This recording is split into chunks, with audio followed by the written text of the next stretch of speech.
ښه محترمو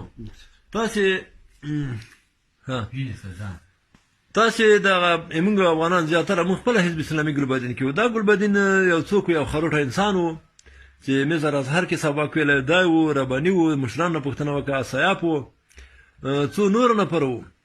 ازهر مدرسه په اسیا کې د شیطانۍ د اسلام دپاره چې د اسلام له لارې وطن کې نفوذ پیدا کړي، خپله واکمني وچلوي په اسلامي دولتو کې. ازهر مدرسه د حقاني مدرسې د تاریخ موږ د معلومو سره درېویډ دا په اسلامي نړۍ کې په اسیا په ټوله دنیا کې دا خلک غولوي د خپل حکومت ساتلو په خاطر. هلته څوک نیسي په لاس کې پیر صاحب، ملا صاحب، خان صاحب او واکمن کوي خپله اقتصادي ګټې په مخ بیایي. نو دې ګلبدین چې و موږ ته یې ظاهرشام کافر بله، داوود امرته کافر بله، موږ وړو وړو ترکه ټول کافر وو. نن دا یې راغی ټرمپ مسلمان سو، بیا موږ ته ویلی چې روسیې ته دې کالي ور ولګېږي، کالي به پرې کوې. نن دا یې روسیې سره مرکه کوي، دته روا ده. بیا یې موږ ته ویلي چې هورې د جنتونو اول ما ورور کې وبایله. نن دا یې لوچکان زمان وریرونه خپل خروټې کور کې کېنولي، موږ یې په زرهاوو موساخیل، جونخیل، توتاخیل، نمازي تڼۍ ټولې تباه کړه. که دا یې رښتیا په دین میان وي، په دا سپینه ګیره دا بادشي غواړي.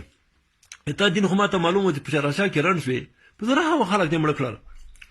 تا به ویلې چې دین بل ته دین چې بادشي د ګلبدین چې بیا یې دوه ډزه در باندې وکړل، لاړې وتښتېدې مصر ته، چیرې پاکستان ته. بیا ته شرمېږې نه، د پښتنو مړي لا په سپوی وي، لا په وړکوی وي. او غنا د فوټبال دا بېزت دا سخته کارونه په پاکستان کې مونږ کول، هله جهاد د هجرت ته. نن بیا هجرت ختم شو. تا د هغه څلور کتابونه وایي، تورات، انجیل، زبور، قرآن، چې دا روسیان سخت کافر وو که دا بردګان سخت کافر. ای ته وشرمېږې، خدای دې تباه او برباد کړه. خو نه غیرت لرې، نه ننګ لرې. خروټې خو مال دلې، خو ته ولې بې ناموسه بې شرفه خروټی نسته. بیا د خپل قدرت لپاره د وروره د دوستم سره ملګرتیا ونیوله، دا غټ وطن یې په کباړ کړه. ایسا کرنل امام مردګو درې ونې، کرنل امام خو ښه درته خطپسه یې کړه، د مردار خو ښه. ته خو ظاهرشاه کتلې، ظاهرشاه دې کافر و، تا د کورنۍ ظاهرشاه کافر و، تا د داود کافر و، ترکې سپي بله در په سر کې. ترکه خو کمونیست و، وطن ښه نه ډنګو. تا خو ښځې م غنیمت دي، سړي م غنیمت دي، ونې خونم غنیمت دي، هر شی غنیمت دی، ټول د پاکستان. بیا نن په سپینه ګیره تغلی چوپړه ته خوله یې نیولې، ته تباه او برباد